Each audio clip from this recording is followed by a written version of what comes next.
Kebaikan tuh menurut aku sederhananya ketika kamu dapat satu, kamu pengen ngasih 10. Jadi aku ngerasanya adalah ketika aku merasakan sesuatu yang seperti itu namanya kebaikan.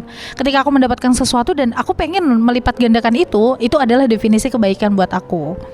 Oke, kalau dari aku sih kebaikan itu sesimpel kayak kita ngerasa dapat manfaat gitu. Jadi kalau kita bisa memberikan manfaat, sederhananya berarti kita ngelakuin kebaikan. Sesimpel senyum ya itu kebaikan gitu.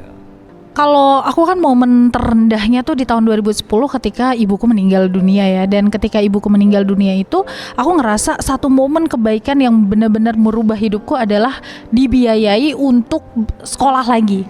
Nah itu ketika ada om dan keluarga yang bilang ayo kamu harus sekolah lagi. Meskipun udah gak ada ibu kamu harus sekolah lagi. Nah itu yang benar-benar aku ngerasa itu benar-benar ngerubah hidup aku. Dan tanpa itu aku mungkin gak akan jadi seperti aku yang hari ini. Kalau dari aku sih momen kebaikan itu waktu zaman mahasiswa itu dapat kesempatan untuk dapat beasiswa. Nah di beasiswa ini benar-benar sangat mind blowing karena merubah 180 derajat dari mindsetnya, kemudian gimana untuk terus ngejaga kebaikan dan berdampak kayak gitu. Oke, jadi setelah aku ngerasain ketemu sama banyak sosok-sosok baik, aku ternyata suka banget sama sosok baik yang bisa mengorganisir kebaikannya.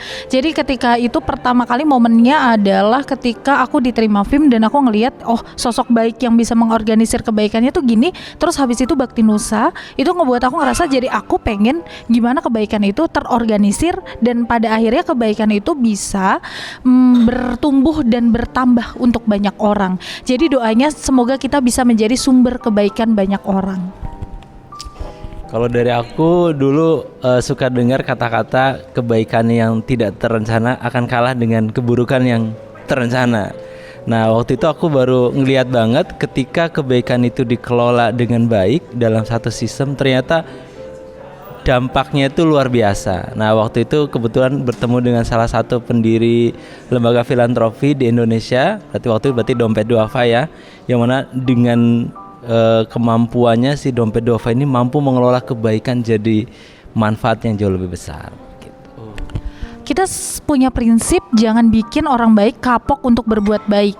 Dan prinsip kedua yang kita tanamkan adalah sekecil apapun kebaikan itu tetap kebaikan. Dan sebesar apapun kekecewaanmu atas kebaikan itu lebih baik karena itu tetap kebaikan. Jadi jangan pernah berhenti jadi orang baik ketika sedih, ketika senang. Karena kebaikan itu adalah tujuan akhir dalam hidup kita. Jadi kita ingin meninggal yang baik bukan?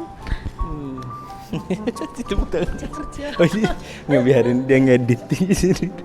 Jangan berhenti jadi orang baik.